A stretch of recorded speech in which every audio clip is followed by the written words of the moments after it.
महामोह तम पुंज जासु वचन रवि कर निकर। जासु वचन, जासु वचन का मतलब संत महात्मा का जो वचन है, सदगुरु का जो वचन है कैसा है? रवि कर निकर। रवि कहते हैं सूर्य को, और कर मतलब किरण, और निकर मतलब समूह। संत महात्मा का जो वचन होता है ना, वो सूर्य किरण के समूह की तरह होता है। और हम लोगों का जो मन है ना, ये भीगे हुए दिया सलाई की तरह है।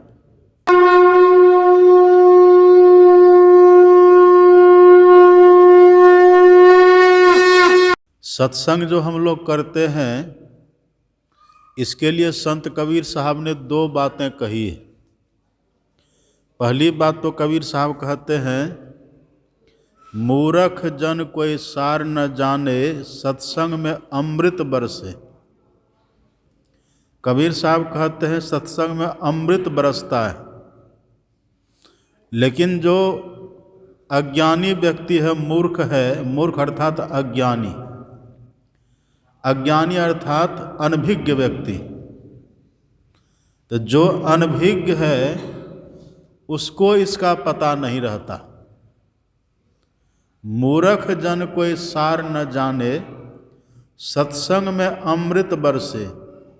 वास्तव में सत्संग में अमृत की वर्षा होती है, पर अनभिज्ञ व्यक्ति इस बात को नहीं जानते हैं।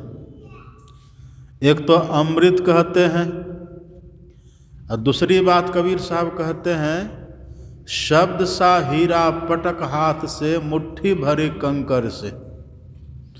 सत्संग वचन जो हम लोग सुनते हैं, और सत्संग का जो शब्द होता है, एक एक शब्द हीरा की तरह होता है। यदि हम श्रद्धा से सुने, प्रेम से सुने, समर्पण के भाव से सुने, एक चित्त दत्त चित्त होकर के हम सुने, तो प्रत्येक शब्द जो सत्संग का होता है, कबीर साहब कहते हैं वो हीरा की तरह है। हीरा सबसे बहुमूल्य रत्न है। इसी तरह से सत्संग का जो वचन है, यह बहुमूल्य है।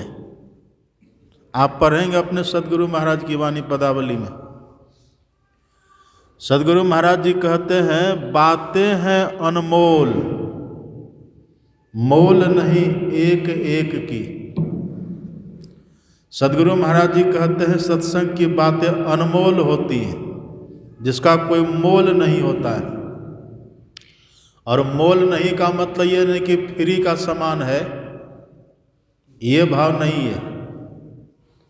मोल नहीं का मतलब हुआ इतना मोल कि इसकी कीमत हम दे ही नहीं सकते, बड़ा बहुमूल्य है। आप पढ़ेंगे भागवत को, भागवत में कथा आती है, जब शुक्रताल में सुखदेव जी महाराज परीक्षित को सत्संग सुनाने के लिए तत्पर थे, कथा सुनाने के लिए तैयार थे, उसी समय देवताओं के राजा इंद्र अमृत का कलश लेकर के वहाँ आता है, और सुखदेव जी से कहता है कि हे योगीवर, जो सत्संग जो कथा आप परीक्षित को सुनाने जा रहे हैं, आप वो कथा हमें सुना दीजिए, और आपकी कथा के बदले में, आपके सत्संग के बदले में हम अमृत दे देते हैं। आप पढ़िएगा वहाँ भागवत में इस कथा का, सत्संग का मोल कितना है। कबीर साहब कहते हैं, सब सा हीरा पटक हाथ से, ये हीरा की तरह है। और अपने सदगुरु महाराज कहते, बातें हैं अनमोल, मतलब अनमोल कहने का भाव, इसका मोल कोई कुछ भी दे करके नहीं चुका सकता है, अनमोल है ये। इंद्र वहाँ आता है, उसके हाथ में अमृत का कलश है, अमृत लेकर के वहाँ आया, और सुखदेव जी से कहते, ये लीजिए अमृत, अब बदले में कथा हमको सुना दीजिए। तब सुखदेव जी ने कहा कि इंद्र, यदि तुमको कथा सुननी थी तो आराम से आके बैठ के सुन लेता, तुमसे कोई कुछ मांग तो नहीं रहा था। यदि तुमको सुननी थी तो ये तो सबके लिए सुलभ है, सब ही सुलभ सब दिन सब देशा, ये तो सबके लिए सुलभ है। यदि तुमको कथा सुननी थी, सत्संग सुनना था, आराम से कहीं बैठता सुन लेता, लेकिन तुम कथा का मूल्य लगाने लगे, तो कथा की कीमत लगाने लगे। तो सुनो, क्व काचः क्व मणिर्महान, क्या कांच मणि से, महामणि से कांच की तुलना हो सकती है? किसी के पास महामणि है और किसी के पास कांच है, तो दोनों बराबर होगा? सुखदेव जी कहते हैं कहाँ तो तुम्हारा कांच और कहाँ मेरी मणि, महामणि रूपी कथा, ये बराबर कैसे हो सकता है? और आप पढ़ेंगे भागवत में, सुखदेव जी ने इंद्र को डांट करके वहां से भगा दिया, कहा भागवत तुम्हारे लिए कथा नहीं है। उसी कथा को, उसी सत्संग को हम लोग यहाँ बैठ करके सुनने के लिए 2 दिन तक का सत्संग का आयोजन किए करवाए हैं। श्रद्धा से सुनेंगे, संतों के ज्ञान को, संतों की वाणी को सुनने समझने के लिए सत्संग हो रहा है।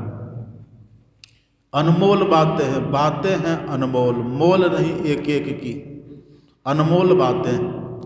अभी जो सुने पाठ में वेद का पाठ हुआ, ओम युंजानः प्रथमं मनस्तत्वाय सविताध्यम अग्निर ज्योतिर्निचाय पृथिव्या अध्या भरत। वेद भगवान कहते हैं, हे मनुष्यों, यदि परमात्मा को पाना चाहते हैं, ईश्वर का दर्शन करना चाहते हैं, तो सबसे पहला काम करिए सत्संग। देखिए महत्व कितना है। यदि ईश्वर का दर्शन करना चाहते हैं, परमात्मा का दर्शन करना चाहते हैं, तो सबसे जो पहला काम है, प्रथम काम है, जहाँ से आरंभ है परमात्मा के पास चलना, वेद भगवान कहते वह बुद्धि योग करिए। अब बुद्धि योग कहने का भाव सत्संग, तो बुद्धि योग कहिए या सत्संग कहिए एक ही बात है, लेकिन बुद्धि योग बड़ा विचित्र शब्द है। बुद्धि योग में 2 शब्द है, बुद्धि प्लस योग, 2 शब्द है। योग का क्या अर्थ होता है? आंख खोल करके सब बैठिए, आंख खोल के बैठिए, मेरी तरफ देखिए। आवाज़ ठीक से जा रही है? आवाज़ गूंज तो नहीं रहा ज़्यादा? समझ रहे ना आप लोग?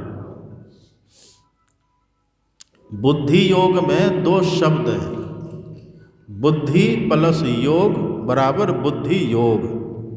बुद्धि तो हम लोग सब कोई जानते हैं, हम लोगों के पास बुद्धि है, बुद्धि है तब न मनुष्य हैं।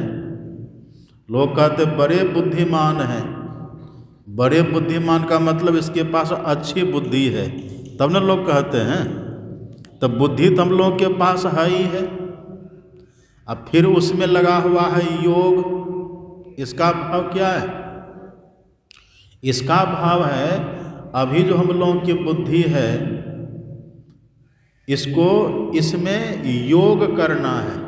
क्या योग करना है? तो जिनको हम पाना चाहते हैं, जिनका हम दर्शन चाहते हैं, जिनसे हम मिलना चाहते हैं, उनका योग इसमें करना है। हम लोग मिलना किससे चाहते हैं? हम लोग दर्शन किनका करना चाहते हैं? एक बात देखिए आप, पानी कभी भी किससे मिलना चाहेगा? पानी पानी से ही मिलना चाहता है। पानी जब भी मिलेगा तो पानी से ही मिलता है। मिट्टी जब भी मिलेगा तो मिट्टी से मिलता है ना। अग्नि मिलेगी तो अग्नि से ही मिलती है। और देखिए शेर का जो बच्चा है, शेर का बच्चा शेर ही होता है, और शेर का बच्चा शेर के पास ही सुखी रहता है। गाय के बच्चा को देखिए, गाय का बच्चा गाय ही होता है, गाय बैल जो हम लोग कहते हैं, और वो बच्चा गाय के पास ही सुखी रहता है।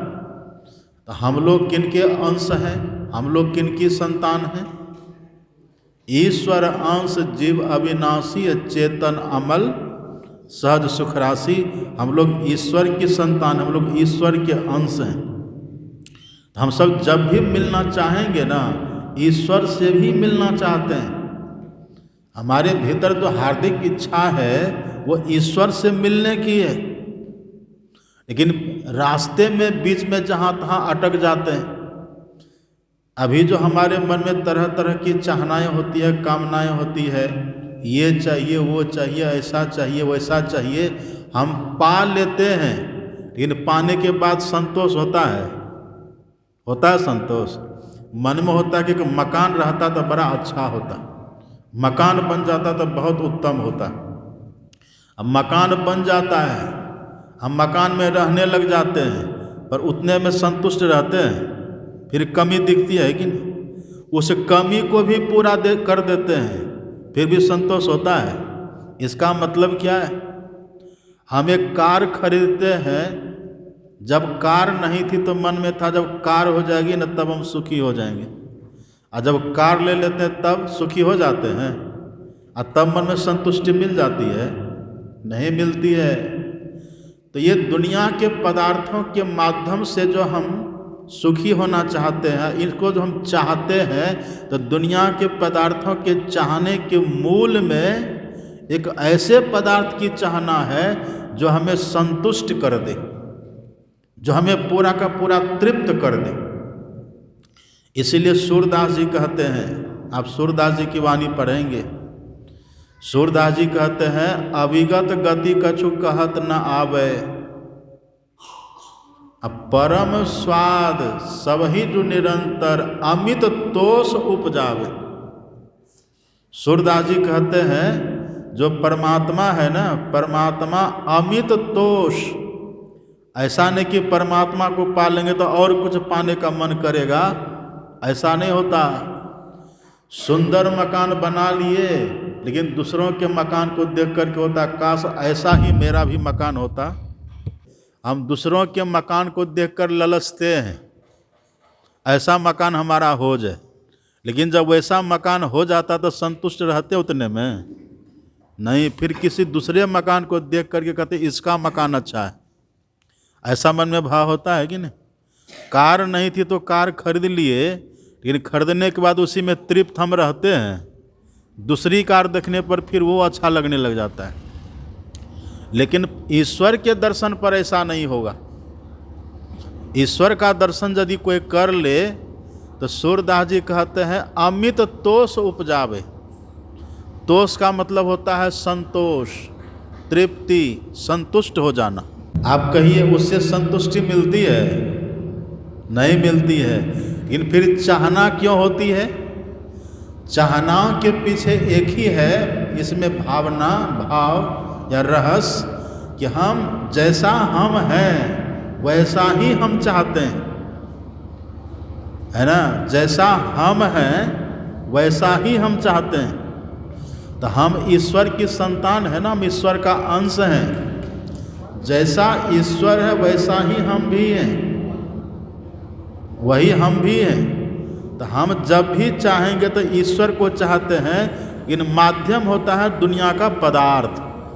दुनिया के पदार्थों के माध्यम से हम वास्तव में ईश्वर को ही चाहते हैं। और एक बार यदि ईश्वर किन्हीं को मिल जाए तो फिर वो संतुष्ट हो जाता है। श्री कृष्ण भगवान कहते हैं यम लब्ध्वा चा परम लाभम मन्यते नाधिकम ततम। हे अर्जुन, जिनके प्राप्त कर लेना सबसे बड़ा लाभ है, और जिसके बाद कोई लाभ बचता ही नहीं है। तो ईश्वर के दर्शन में ये सबसे बड़ा लाभ है। तो योग का भाव है कि हमारी बुद्धि में ईश्वर पहले बैठे, हमारी बुद्धि में ईश्वर बैठे। अब कुछ लोग कहते हैं कि नहीं, बुद्धि योग का अर्थ होता है कि हमें बुद्धि मिले, हमें बुद्धि हो। हमारे पास बुद्धि नहीं है, हमारे पास बुद्धि हो। तो बुद्धि हमारे पास पहले से है, ऐसा नहीं कभी हमारे पास बुद्धि नहीं है, ऐसा नहीं है। ये जो हम कह देते ना बुद्धिहीन आदमी, हनुमान जी की आप हनुमान चालीसा पढ़िए, हनुमान चालीसा में लिखा हुआ है, बुद्धिहीन तनु जान के सुमिरो पवन कुमार। तो बुद्धिहीन का मतलब ये नहीं कि हमारे पास बुद्धि नहीं है, बुद्धि तो पहले से है। और कब से है बुद्धि हमारे पास, ये किसी को पता है? हमारे पास बुद्धि है। हमारे पास कहने का मतलब जीवात्मा के साथ, जीवात्मा अकेली नहीं रहती है।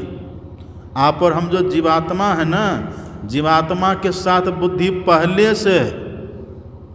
तो कब पहले से, कब से है?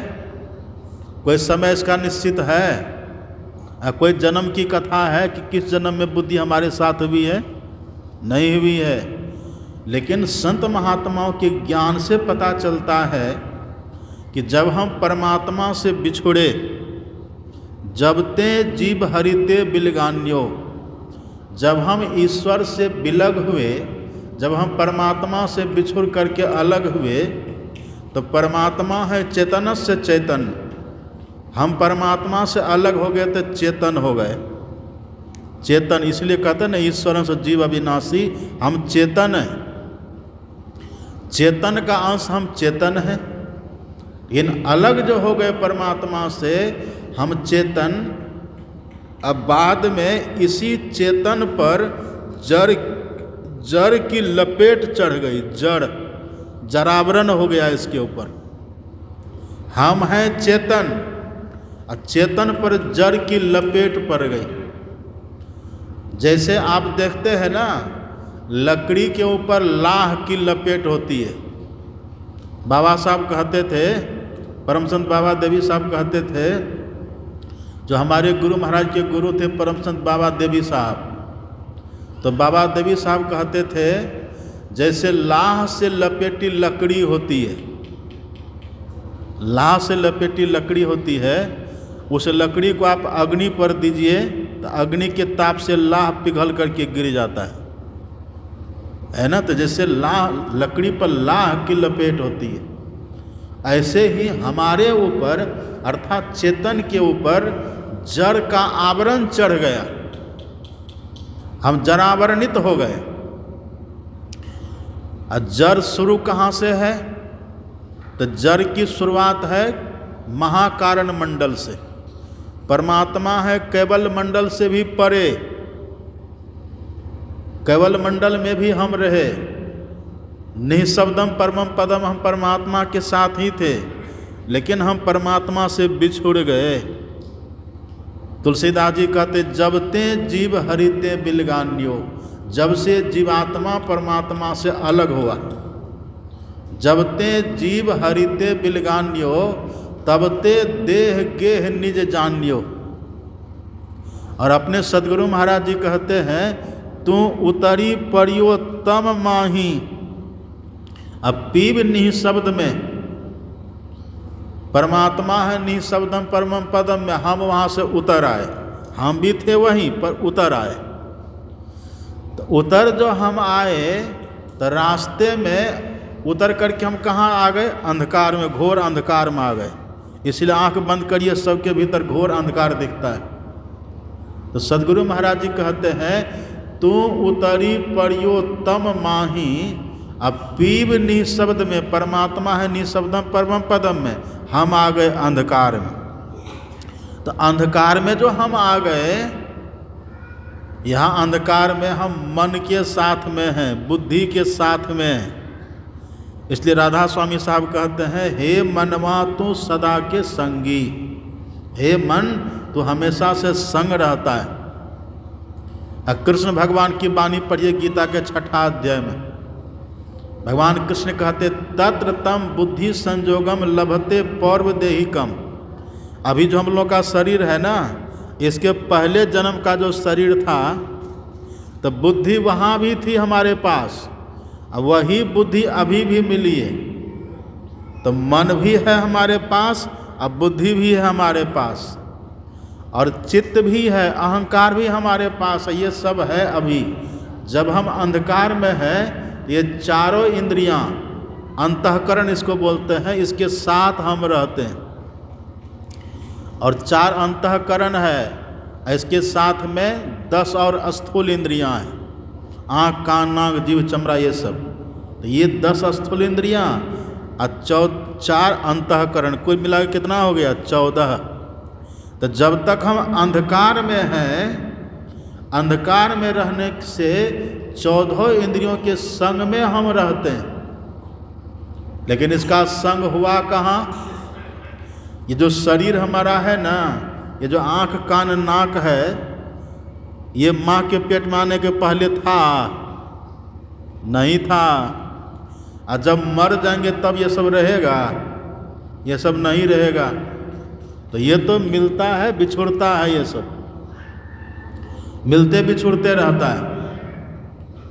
लेकिन मन जो है हमारा, जो मन अभी है, यही मन पहले देह में भी था। बहुत ध्यान से सुनिए, ध्यान से सुनिएगा तब याद रहेगा। मैंने पहले कहा ना, ये संतों का ज्ञान अमृत है।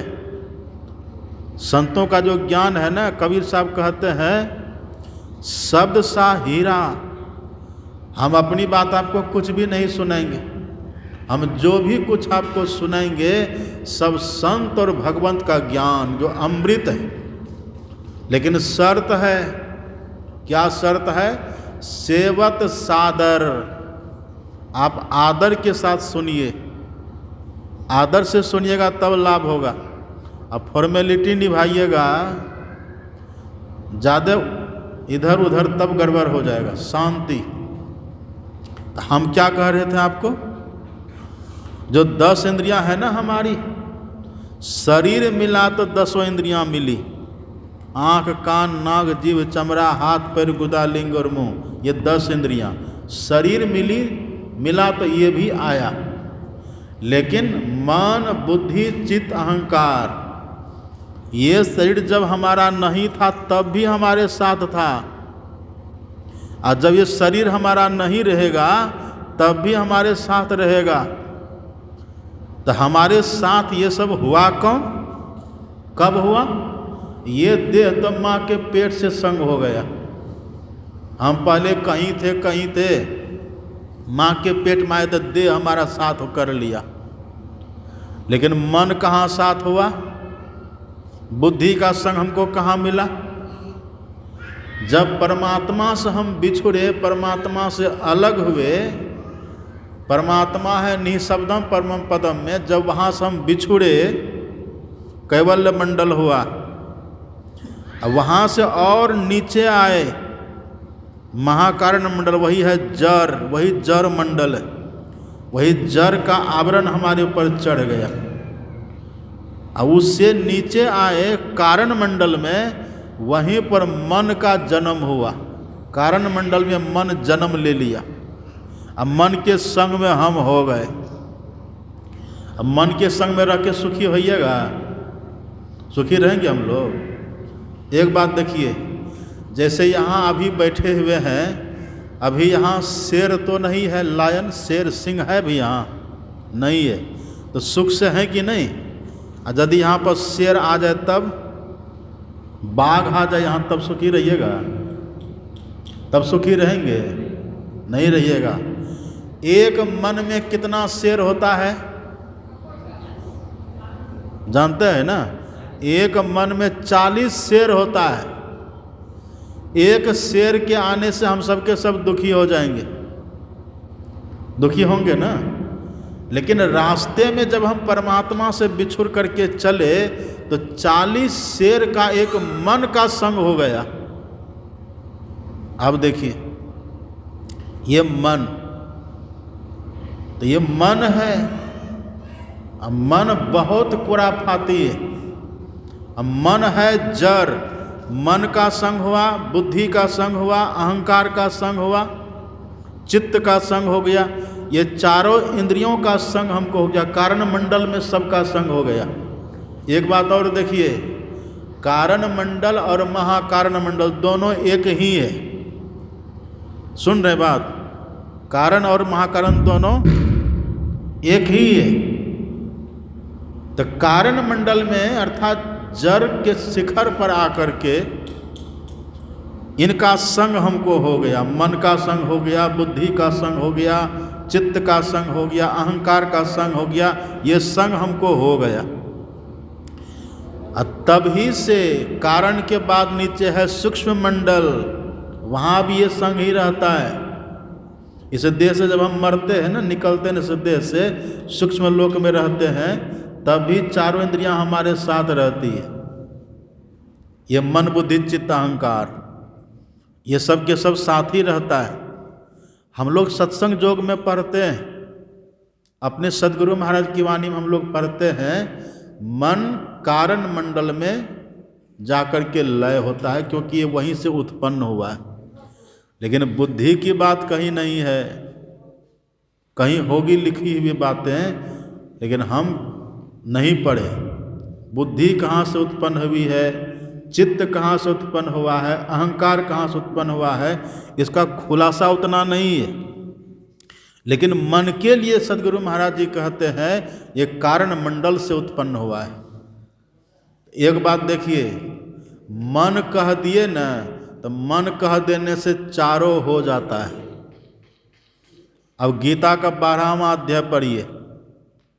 गीता के 12वां अध्याय में भगवान श्री कृष्ण कहते हैं, मय्येव मन आधत् स्व मयि बुद्धिम निवेशय निवस्यसि मय्येव अत ऊर्ध्वं न संशयम् अथ चित्तम समाधातुम न शक्नोषि मयि स्थिरम्। भगवान कहते हैं अर्जुन से कि अर्जुन, मन को मुझ में लगा, बुद्धि को मुझ में लगा, इससे तो मुझे ही पाएगा, तो मेरे अंदर निवास करेगा। अब देखिए, अथ चित्तम समाधातुम, यदि चित्त को इस तरह से नहीं लगा सकता है, समझे बात? पहले क्या बोले, मन को लगा, बुद्धि को लगा, अब फिर क्या कह देते हैं, यदि चित्त को इस तरह से नहीं लगा सकता है, तो मतलब क्या हुआ, भगवान ने मन बुद्धि को चित्त कह दिए। तो एक का नाम लेने से कहीं कहीं चारों हो जाता है। चित्त कह दिए तो मन बुद्धि अहंकार हो गया, उसी में समा गया। मन कह दिए तो बुद्धि अहंकार चित्त हो गया, उसी में समा गया। एक ये भाव समझने का है। तो मन की जो उत्पत्ति है ये कारण मंडल से हुई है। अब कब हम कारण मंडल में थे, कोई ठिकाना है? ये सृष्टि कब हुई है और कब हम परमात्मा से बिछड़े हैं, और तब से जो हम लोग का मन है ना हमारे साथ है, बुद्धि हमारे साथ है। शरीर छूटता है लेकिन मन वही, बुद्धि वही रहती है। तो बुद्धि योग का मतलब ये नहीं होता कि बुद्धि को हम पाएं, बुद्धि को हम प्राप्त करें। बुद्धि योग का मतलब ये नहीं है। बुद्धि योग का मतलब है कि अपनी बुद्धि में हम परमात्मा को बिठा लें, अपनी बुद्धि में हम परमात्मा को बैठाएं। क्यों बैठाएं? क्योंकि परमात्मा को हमको पाना है। जब तक परमात्मा को नहीं पाएंगे तब तक चैन मिलेगा? एक बात देखिए, जिनकी बुद्धि में जो बात बैठती है ना उसको वही अच्छा लगता है। जिसकी बुद्धि में जो चीज़ें बैठ जाती हैं वो उसी के लिए प्रयास करता है कि नहीं? यदि किसी की बुद्धि में बिजनेस बैठ जाए तो बिजनेस ही करेगा। यदि किसी की बुद्धि में सरकारी नौकरी की बात बैठ जाए तो वो एन प्रकार मेहनत करके सरकारी नौकरी ही पाएगा। ऐसा होता है कि नहीं? यदि किसी की बुद्धि में दुकान की बात बैठ जाए ना तो वो जैसे तैसे दुकान करने का ही प्रयास करेगा। ये बात है ना? इसी तरह से वेद भगवान कहते हैं कि यदि परमात्मा को पाना चाहते हैं ना तो पहले अपनी बुद्धि में परमात्मा को बैठा लीजिए, बुद्धि में बैठाइए। तो ये जो हम लोग कहते हैं कि बुद्धिहीन तनु जान के सुमरो पवन कुमार, कि बुद्धि हमारे पास नहीं है, एक कहने का भाव है कि ये दीनता है, ये विनम्रता है। अपने सदगुरु महाराज की भी वाणी पढ़िए आप पदावली में। अपने सदगुरु महाराज भी कहते हैं, बुद्धि शुद्धि कुछ भी नहीं, कहे क्या मैं ही दास। न बुद्धि है मेरे पास न शुद्धि है मेरे पास। इसका कहने का भाव क्या है? हे परमात्मा, आपको जो पाने वाली बुद्धि होनी चाहिए वो बुद्धि है ही नहीं है। तब क्या, बुद्धि में जड़ता घुस गई है, बुद्धि में दुनिया का पदार्थ घुस गया है, बुद्धि में दुनिया का भोग घुस गया। इसलिए रात दिन उसी के लिए हम प्रयास करते हैं, मकान के लिए प्रयास करते हैं, दुकान के लिए प्रयास करते हैं, अपनों के लिए प्रयास करते हैं, बहुत तरह की बातें हैं ना।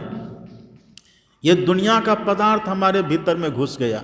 एक बात और देखिए, बुद्धि है जड़, जड़ है बुद्धि, जड़ बुद्धि में जड़ का ही महत्व घुस गया,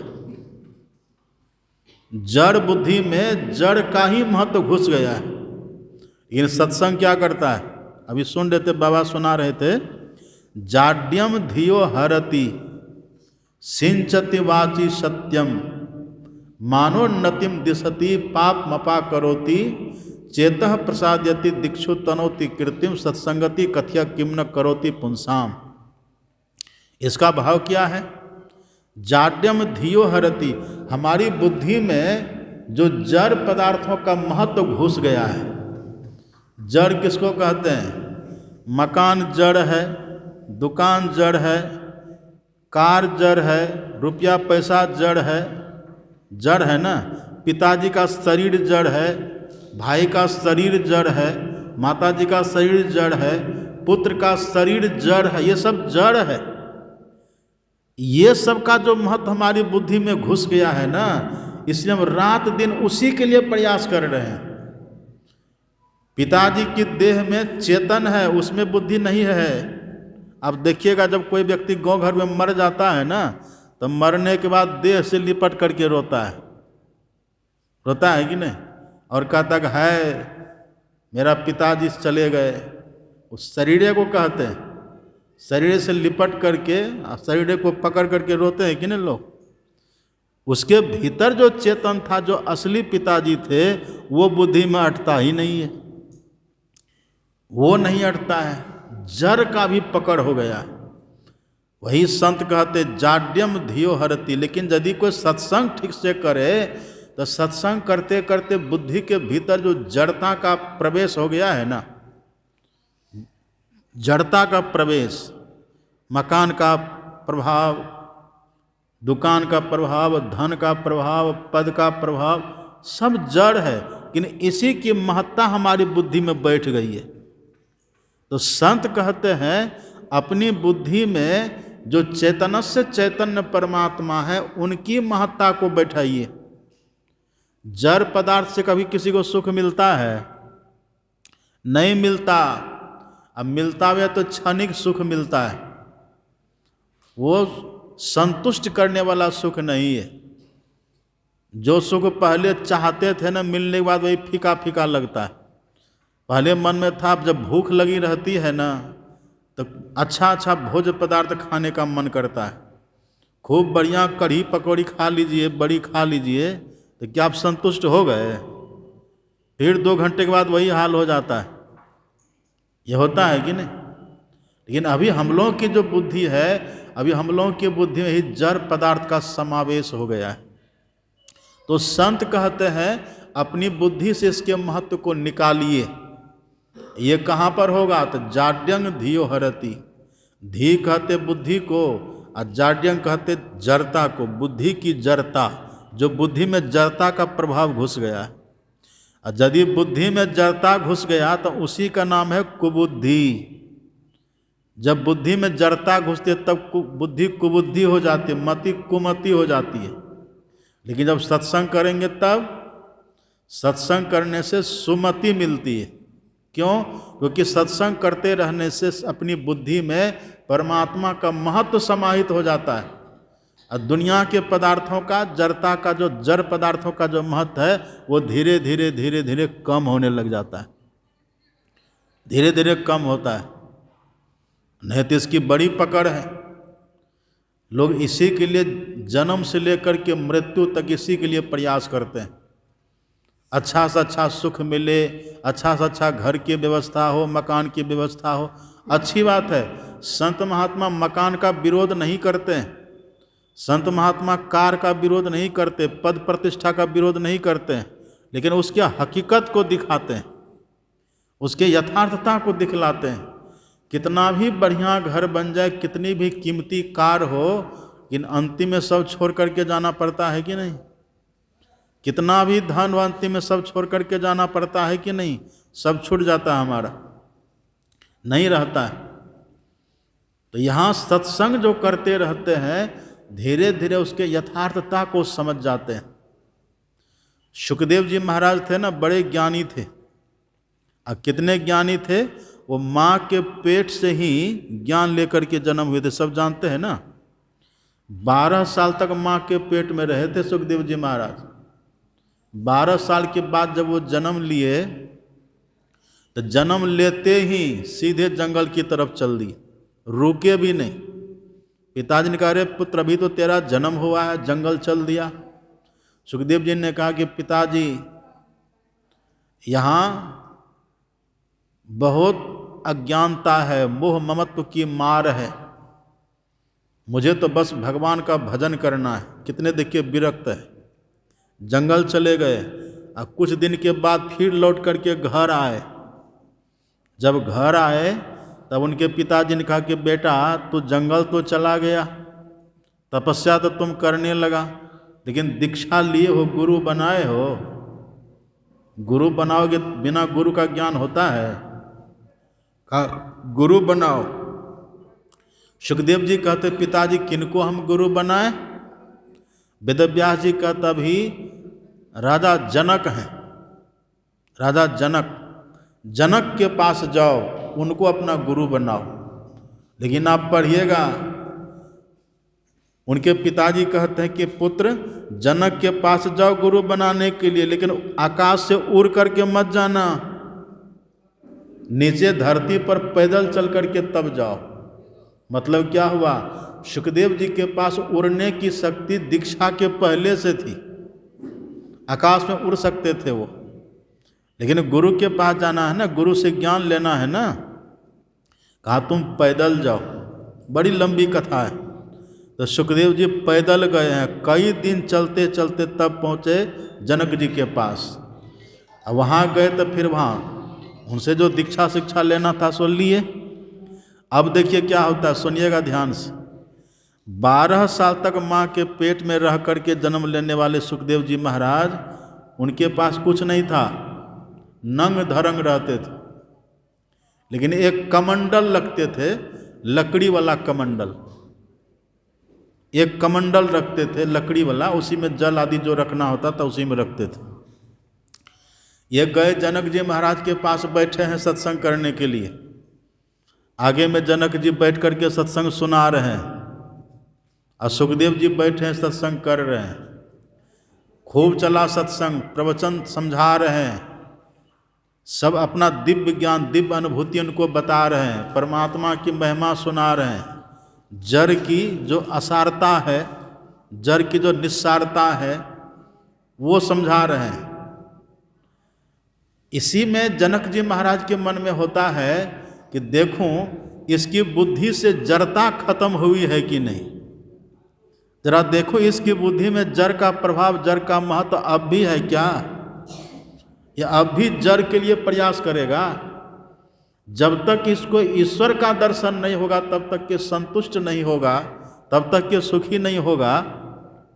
इतना इसको मैंने सत्संग सुनाया, देखना चाहिए कि ये अब ठीक ठाक है कि नहीं। अब जनक जी क्या करते, अपनी माया फैला देते हैं।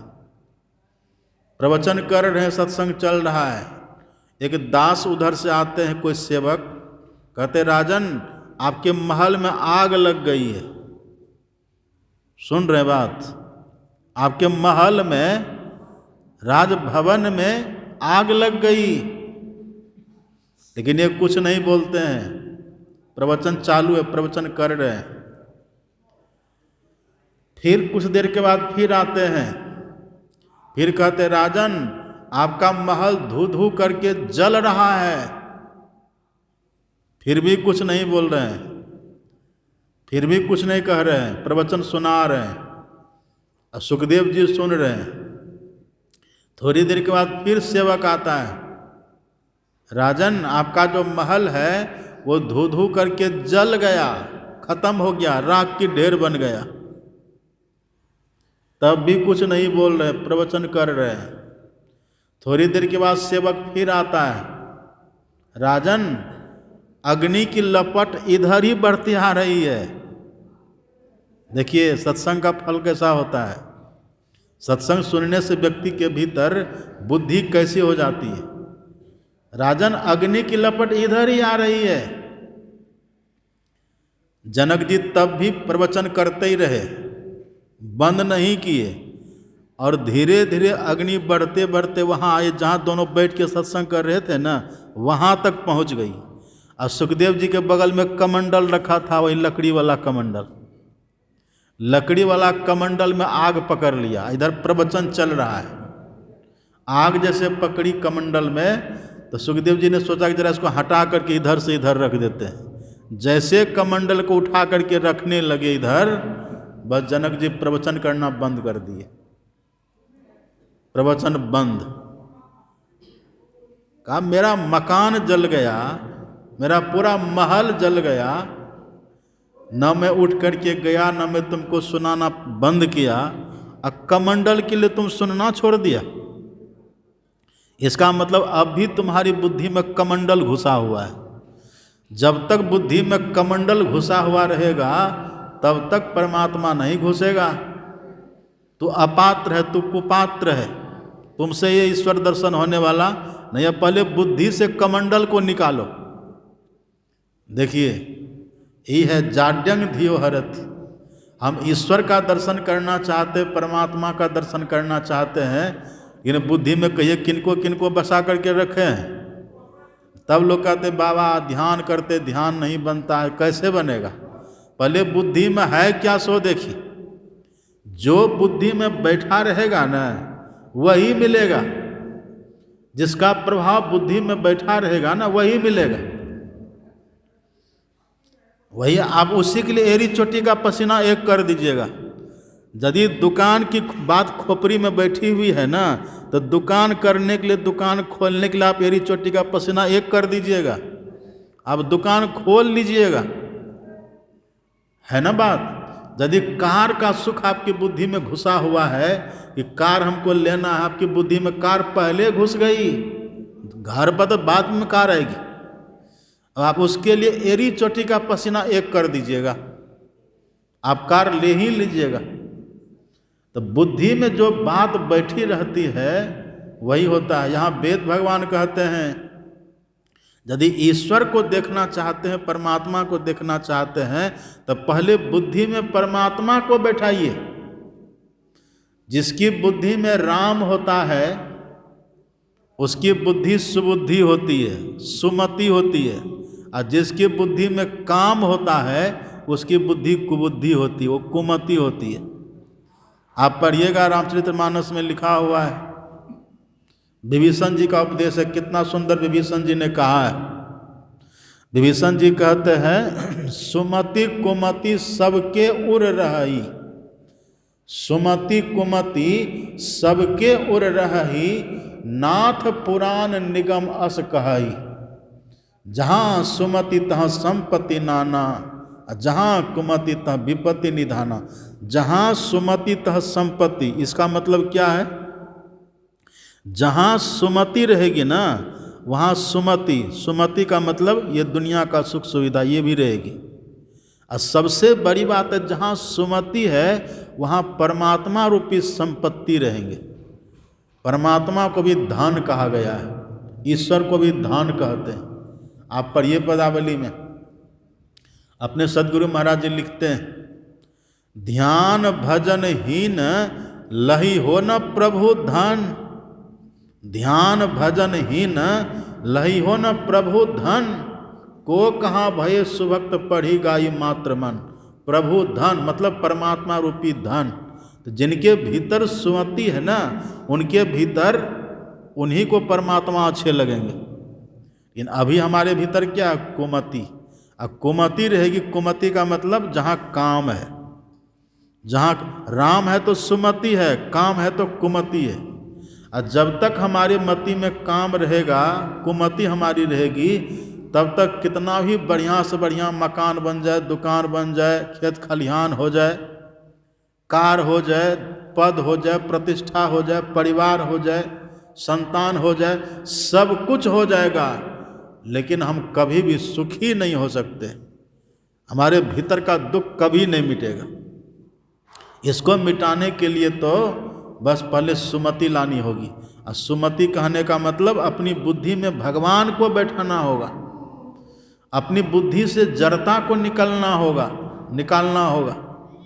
जनक जी ने कहा कि मूर्ख, हमारा मकान जल गया, जल करके स्वाहा हो गया, परिवार के सब जल गए, हम कुछ नहीं किए, तुम कमंडल के लिए चल दिया, अब परमात्मा को पाना चाहता है, ये कैसे संभव होगा।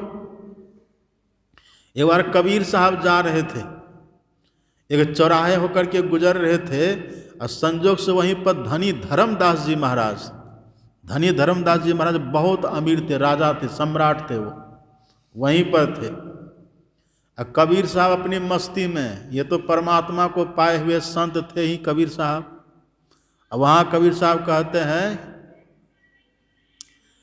कबीर साहब कहते हैं, कबीर चाले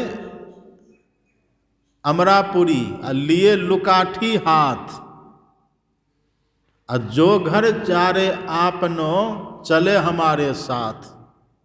कबीर साहब कह रहे थे कि हम अमरपुर जा रहे हैं, कबीर चाले अमरापुरी, अमरपुर मतलब परमात्मा के धाम। कबीर साहब कहते हम अमरपुर जा रहे हैं, परमात्मा के धाम जा रहे हैं, यदि मेरे साथ कोई जाना चाहे तो जो घर जा रहे आप ना चले हमारो साथ। जो अपने घर को जला दे तो वही हमारे साथ चल सकते हैं। और धर्मदास जी महाराज जो थे, बड़े श्रद्धालु, बड़े प्रेमी, समर्पित थे वो।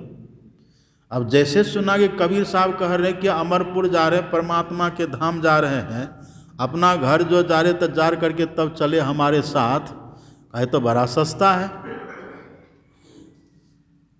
धर्मदास जी गए और अपने घर में आग लगा दिए, धू धू करके घर जलने लग गया, और सबको जला उला करके राख करके तब आ गए कबीर साहब के पास।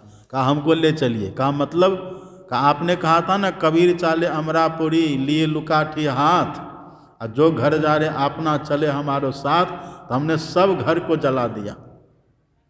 तब कबीर साहब ने कहा हम घर जलाने के लिए तुमको थोड़े कहे थे।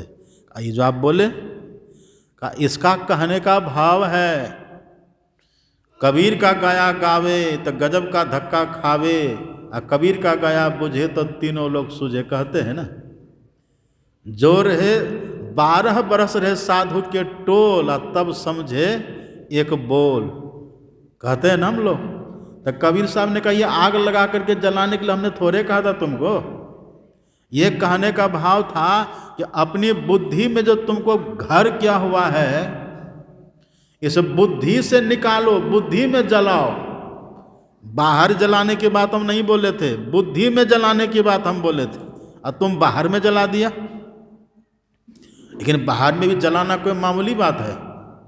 वही धनी धर्मदास जी महाराज बाद में संत बन गए, उच्च कोटि के महापुरुष संत बन गए। गुरु पैया लागो नाम लखा तिजोरे, उन्हीं का भजन है। जन्म जन्म का सोया मनमा, शब्दन मार जगा तिजोरे, गुरु पैया लागो नाम लखा तिजोरे, उन्हीं की वाणी है। तो देखिए महापुरुष कैसे होते हैं। जलाना नहीं था, बुद्धि में जो घर क्या हुआ है ना, बुद्धि से निकाल फेंकना था, बुद्धि में जलाना था। यही है बुद्धि योग। जब तक बुद्धि में परमात्मा नहीं बैठेंगे, जब तक बुद्धि में आत्मा नहीं बैठेगी, जब तक बुद्धि में ज्ञान नहीं बैठेगा, जब तक बुद्धि में वैराग नहीं बैठेगा, जब तक बुद्धि में विवेक नहीं बैठेगा, जब तक बुद्धि में भक्ति नहीं बैठेगी, तब तक हम सोचें कि परमात्मा को पाएंगे। संभव है? संभव नहीं है। जब तक बुद्धि में काम विकार रहेगा, जब तक बुद्धि में क्रोध विकार रहेगा, जब तक बुद्धि में लोभ विकार रहेगा, जब तक बुद्धि में ईर्ष्या विकार रहेगा, और सोचेंगे परमात्मा का दर्शन संभव है? संभव नहीं है। परमात्मा का दर्शन तो क्षण भर में होता है। कबीर साहब कहते हैं, खोजी होए तुरंत मिली जइहों, पल भर की तलाश में। पल भर में परमात्मा का दर्शन होता है।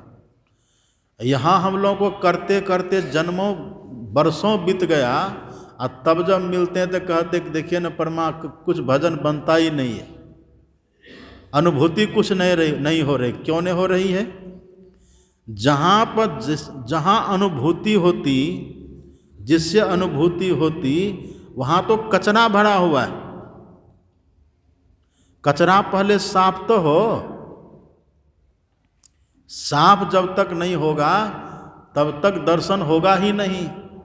तो सत्संग में क्या होता है? इन्हीं सब बातों को कह करके बुद्धि योग होता, बुद्धि को साफ किया जाता है। और संत महात्मा क्या करते हैं? कह करके भी बुद्धि को साफ करते हैं। और आपने देखा, कुम्हार को देखे, कुम्हार लोग क्या करते हैं? घड़ा बनाते हैं ना। गुरु कुम्हार शिष्य कुंभ है, घड़ी घड़ी काढ़े खोट, अब भीतर हाथ सहार दे बाहर मारे चोट। जो गुरु लोग होते हैं अपने शिष्य को गढ़ते हैं, सुना करके भी गढ़ते हैं, समझा करके भी गढ़ते हैं। जैसा आप देखें ना, जो घड़ा को गढ़ते हैं कुम्हार लोग, तो भीतर से हाथ का सहारा दे देते हैं ना, ऊपर से उसको पोंछते, कहीं पर थोड़ा थपकी भी लगाते हैं। बिना इसके घड़ा ठीक बनता है? वही कहते कबीर साहब, घड़ी घड़ी मारे ठोक, उसके भीतर का खोट निकालता है।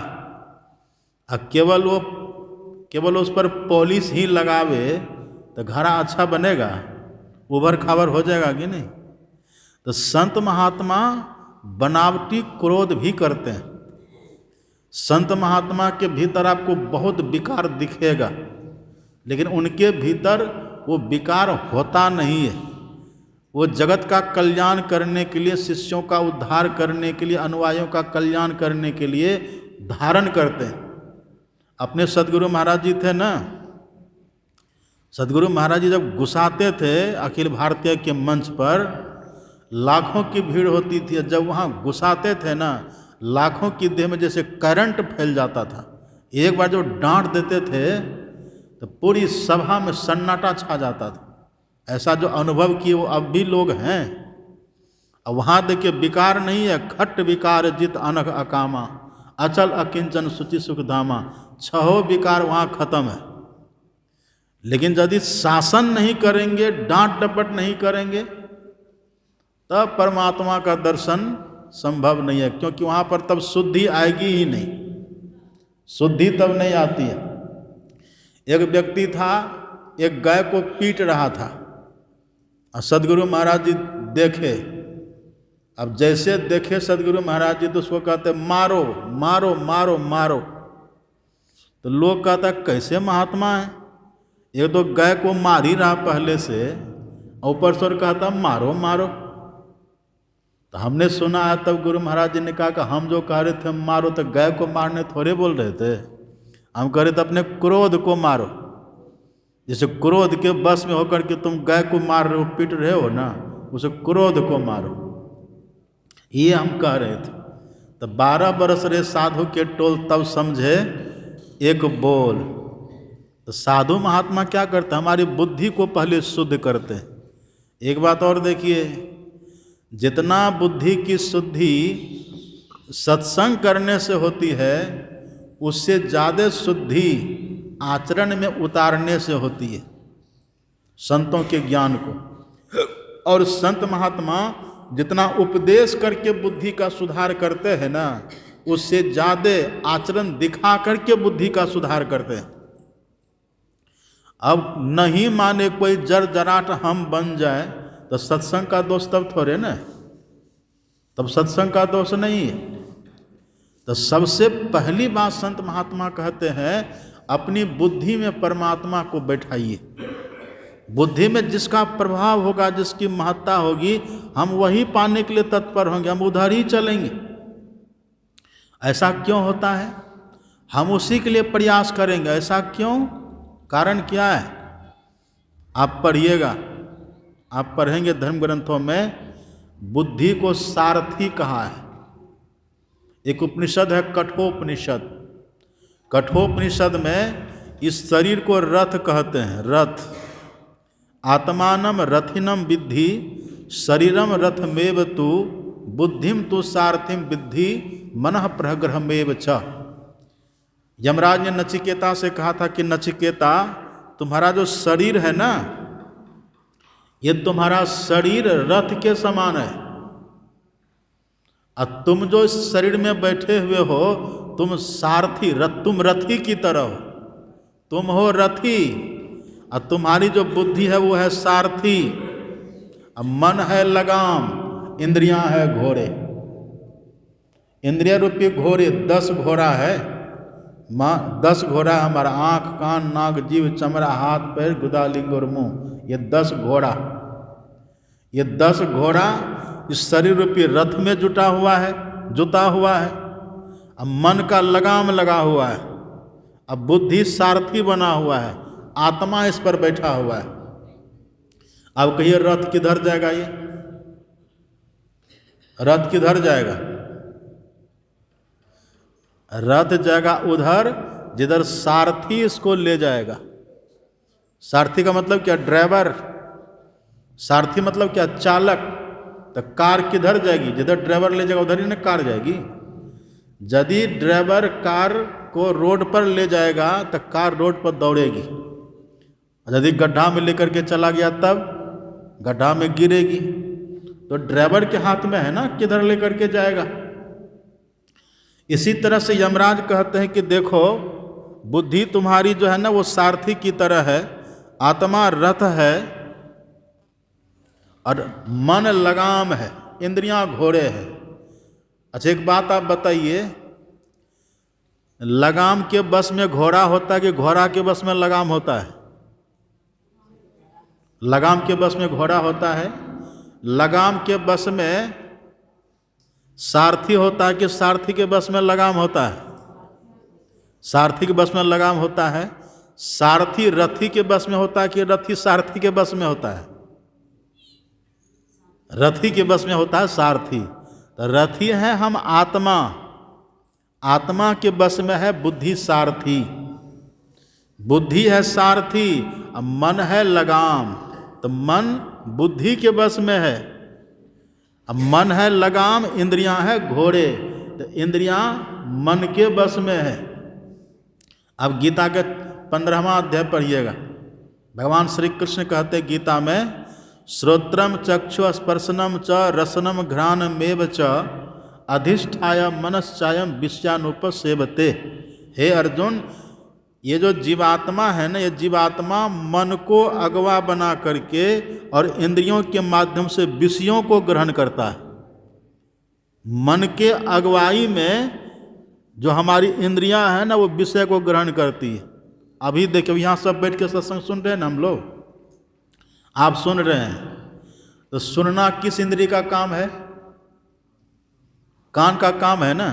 यदि कान के साथ में मन नहीं रहेगा तो सुनिएगा, तो सुन पाइएगा? इसलिए हम कहते रहते हैं बराबर, सुन रहे हैं कि नहीं। हम कहते रहते हैं कि सुन रहे हैं कि नहीं, और कभी काल हम कह देते पंडाल में हैं कि नहीं, सत्संग स्थल पर है कि नहीं, कभी काल हम कहते हैं। क्यों कहते हैं? क्योंकि जिसके रहने से कान सुनता है वह है मन, और तन रहेगा आपका यहीं पर, मन उड़ जाएगा, मन भाग जाता है। अपने सदगुरु महाराज जी कहते हैं, आप पदावली पढ़िएगा, अपने सदगुरु महाराज जी पदावली में कहते हैं, विषयों में ही मन लागे और सत्संग से हटी भागे, मौको करो सभागे सत्संग में लगा दो। तन को बैठा दिए सत्संग में, अब मन यदि भाग जाएगा तो कान सुनेगा? कान नहीं सुनेगा। और भी देखिए आप, कभी काल ऐसा होता है कि इस आँख से हम किसी को देख रहे होते हैं लेकिन मन से कहीं और देख रहे होते हैं। तो सामने खड़े रहने के बाद भी हम देख पाते हैं?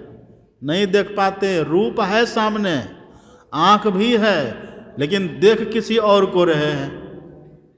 तो जहाँ मन है ना, तो मन अगवा है। वही भगवान श्री कृष्ण कहते हैं, श्रोत्रम चक्षुस्पर्शनम च रसनम घ्राणमेव च अधिष्ठाय मनश्चयम विषयानुपसेवते। इसमें यह सूत्र बना हुआ है, इंद्रियेभ्यः परम मनो मनसा सत्वमुत्तमम सत्वादधि महान आत्मा महत्व व्यक्तमुत्तमम अव्यक्ता तो पर पुरुषो व्यापको लिंग एव च यजगत्वा मृतत्वे जंतुर अमृतत्वं च गच्छति। ये यमराज ने कहा है नचिकेता से। ये सूत्र बना हुआ है। सूत्र क्या बना हुआ? इंद्रियेभ्यः परम मनो, मतलब हमारी 10 इंद्रियों से मन बड़ा है, मन श्रेष्ठ है। 10 इंद्रियों से मन श्रेष्ठ है। और मन से मनसा सत्वमुत्तमम, मन से बुद्धि बड़ी है। मन से बुद्धि बड़ी है। अब बुद्धि से महातत्व बड़ा है। महातत्व से बहुत चंचल हैं आप लोग, क्या हो रहा है? मन से बुद्धि बड़ी है, अब बुद्धि से महातत्व बड़ा है, अब महातत्व से भी अव्यक्त बड़ा है, अव्यक्त से भी परमात्मा बड़े हैं। देखिए परमात्मा कितने बड़े हैं। हम चाहते किसको हैं? वेद भगवान कहते जो उस परमात्मा को चाहते हैं, उस परमात्मा को जो चाहते हैं ना, तो जो सारथी है बुद्धि, उस सारथी को पहले ठीक करना होगा। क्योंकि सारथी रथ को जिधर ले जाना चाहेगा ना, रथ उधर ही जाता है। शरीर हमारा रथ है। यदि बुद्धि में परमात्मा बैठ जाएंगे तो फिर इस देह से ध्यान के बिना रहिएगा, तब पैर में दर्द कम हो जाएगा। तब पैर में दर्द ज़्यादा नहीं होगा, तब कमर आपका मजबूत हो जाएगा। तब जैसे जिस व्यक्ति के दिमाग में, बुद्धि में मकान का महत्व घुस गया ना, अब वो मकान के लिए एड़ी चोटी का पसीना एक करेगा। अब पैर से परिश्रम करेगा, दर्द उसको महसूस नहीं होगा। अभी हम लोगों को क्यों दर्द होता है ध्यान करने में? आधा घंटा बैठते पैर तरतराने लगता है कि नहीं? क्यों ऐसा लगता है? आधा घंटा बैठने में पैर तरतराता है, आधा घंटा बैठने में कमर दर्द करता है, हम आधा घंटा सीधा होकर के बैठ नहीं पाते हैं, और तब कहते कुछ दिख नहीं रहा है। इसका मतलब है कि अभी परमात्मा हमारी बुद्धि में घुसे नहीं है। जिस दिन परमात्मा बुद्धि में घुस जाएंगे ना, घंटा कैसे बीतेगा आपको पता भी नहीं चलेगा। घंटा कैसे बीतेगा अभी भी आप कभी काल देख लीजिएगा। जिस दिन आपका ध्यान बनेगा ना, 1 घंटा कैसे बीता पता नहीं चलेगा। ऐसा होता है कि नहीं? और ध्यान जब नहीं बन रहा है तब 15 मिनट होते होते 10 बार उकुस पुकुस हो जाता है। होता है कि नहीं? ऐसा हो जाता है। तो जब तक हमारी बुद्धि में परमात्मा न बैठ जाए, अपने सदगुरु महाराज की जीवनी पढ़िए। अपने सदगुरु महाराज जी की बुद्धि में परमात्मा बैठ गए। कब बैठे परमात्मा? गुरु महाराज जी के पिताजी थे तो रामचरित्र मानस का अध्ययन करते थे, तो बड़े प्रेमी थे। बबूजन लाल जी, पूज्य बबूजन लाल दास जी महाराज, सदगुरु महाराज जी के पूज्य पिताजी, वो रामचरित्र मानस के बड़े प्रेमी थे। तो वो जब पाठ करते थे तो पाठ भी करते थे और रोते भी थे, आँख से भट भट आंसू गिरता रहता था। सदगुरु महाराज के मन में होता था कि पिताजी पढ़ते तो बात ठीक है, पर ये रोते क्यों हैं? रोने का कारण क्या है? ये पुस्तक को पढ़ते रोते हैं। इस पुस्तक को देखना चाहिए, आखिर पुस्तक में है क्या। आ जाइए महाराज जी।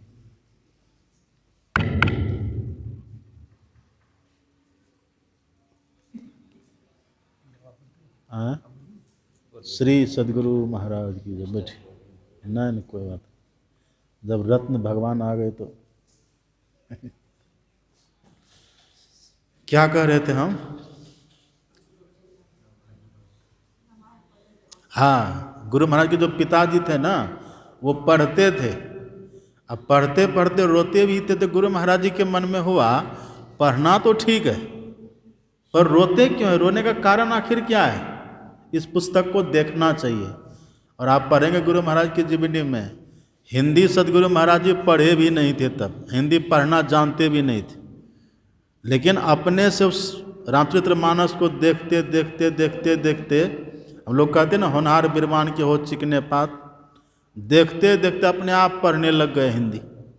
उसी रामचरितमानस में एक चौपाई मिली सदगुरु महाराज को, देह धरे कर यही फल भाई, भजिए राम सब काम बिहाई। इसी चौपाई के पढ़ने से मानो उनकी बुद्धि में भगवान बैठ गए। देह धरे कर यही फल भाई, भजिए राम सब काम बिहाई। इसी चौपाई के अध्ययन से पढ़ने से मानो सदगुरु महाराज जी की बुद्धि में जो पहले से काम था ना, वो तो अवतार थे, अवतार है सदगुरु महाराज जी। एक कहने का, समझाने का भाव, जो पहले से काम बैठा हुआ था वो काम निकल करके वहाँ पर राम प्रवेश कर गए, मतलब राम बैठ गए, बुद्धि में भगवान बैठ गए। उसी का परिणाम हुआ। हम लोग तो पलंग पर ध्यान नहीं कर पाते हैं, अच्छा से बिछा करके कंबल आदि गद्दा वगैरह सब बिछा करके बैठते हैं, तभी आधा घंटा में कितना बार उसको कर लेते हैं। और अपने सदगुरु महाराज जी कुआं खोद करके, अब चलिएगा वहाँ धराधाम इस बार अखिल भारतीय देखिएगा, कुआं खोद करके तब कुआं में वहाँ बैठते थे। इतना बैठते थे कि वहाँ कुआं के अंदर बैठते बैठते मिट्टी का रंग होता है पीला। गुरु महाराज जी का शरीर पीला पीला हो गया, एकदम हड्डी हड्डी दिखने लगे। 3 महीना तक कठोर साधना की, एकदम कोमल शरीर। तो कैसे बैठ गए सदगुरु महाराज जी? कैसे बैठते थे? वहाँ पैर को बांध देते थे रस्सी से? नहीं बांधते थे। बुद्धि में जो परमात्मा बैठ गए ना, अब देह को बैठाने में कोई दिक्कत नहीं है। जिसकी बुद्धि में व्यापार घुस जाता है ना, तो उसको फिर व्यापार में कष्ट होता है, रात दिन एरी चोटी का पसीना एक कर देता है।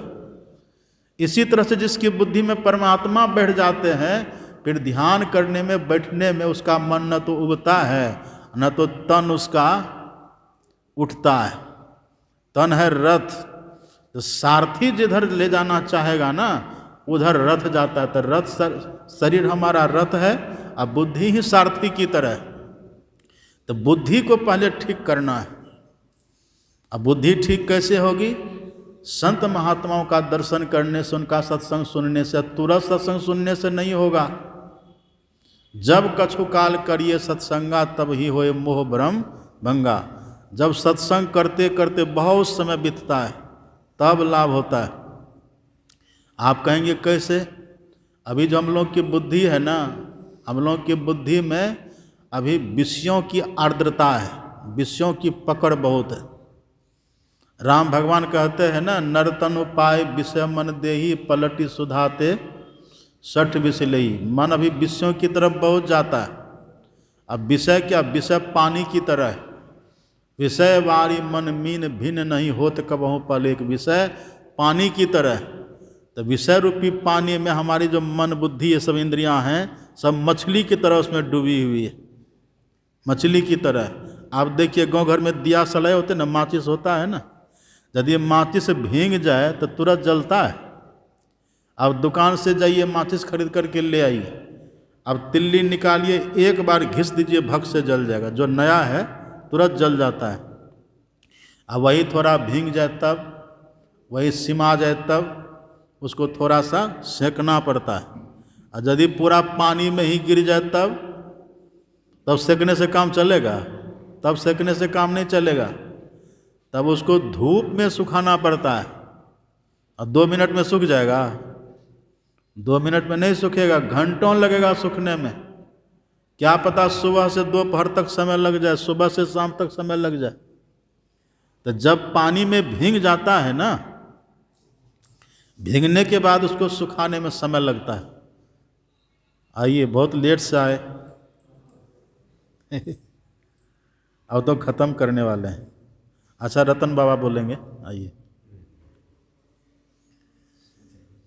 जय गुरु। बैठिए बैठिए।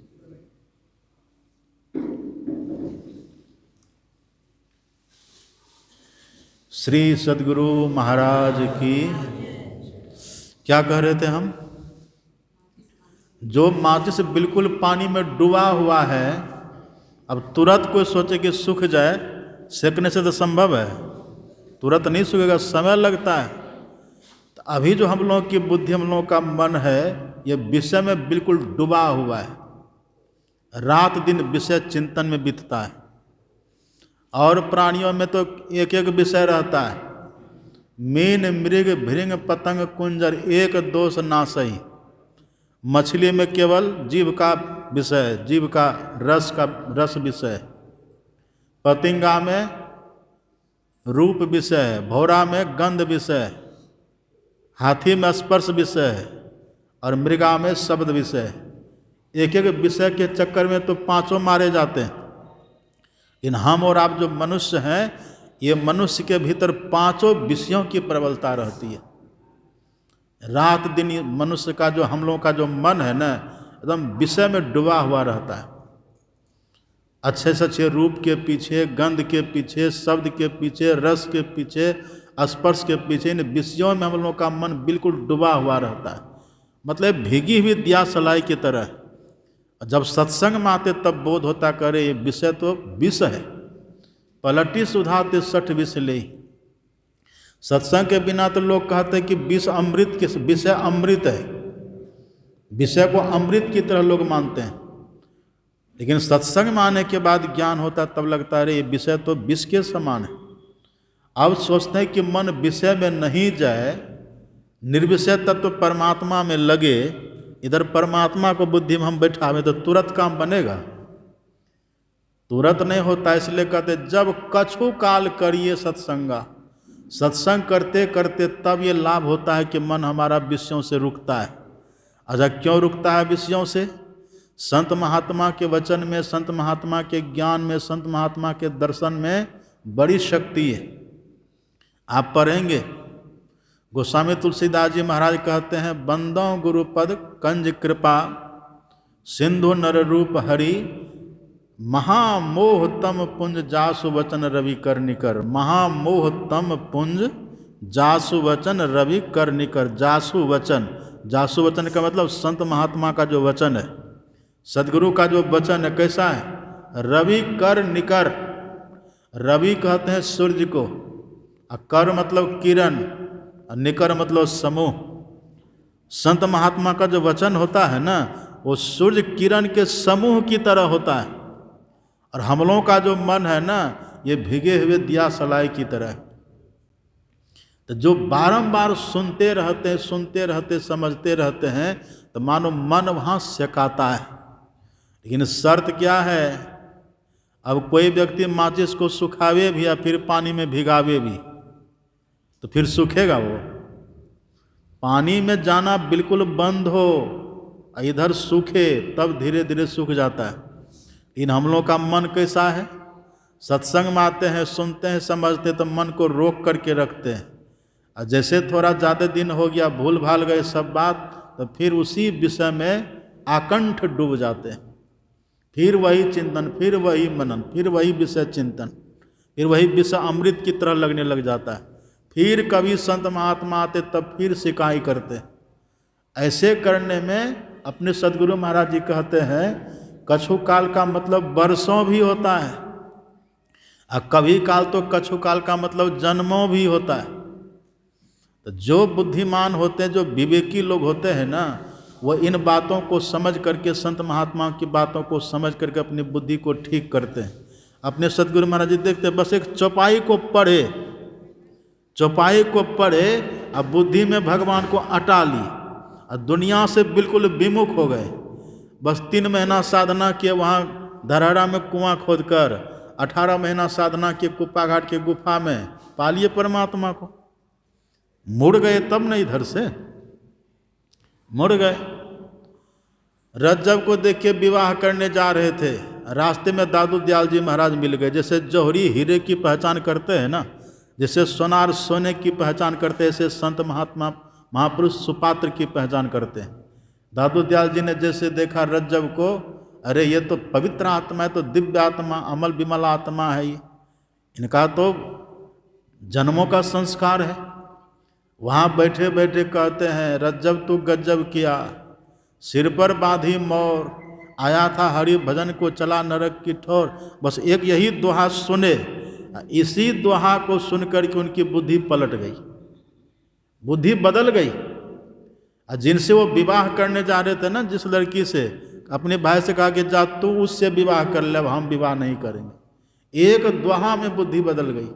हम लोग तो न जाने कितना दोहा, कितना चौपाई, कितना संतवाणी, कितना श्लोक सुनते रहते, लेकिन बुद्धि बदलती है? क्यों नहीं बदलती है? पूरा विषय में गर्क बने हुए हैं हम लोग। सहजबाई की शादी होने वाली थी, बारात भी आ गई थी उनकी, उनको सजा समरा रहे थे, और संजोग इधर से चरणदास जी महाराज चले जा रहे हैं। देखा सहजबाई को, पहचान ली उनकी आत्मा की पहचान। सहजबाई साधारण नहीं थी, उनको जैसे देखे पहचान लिए।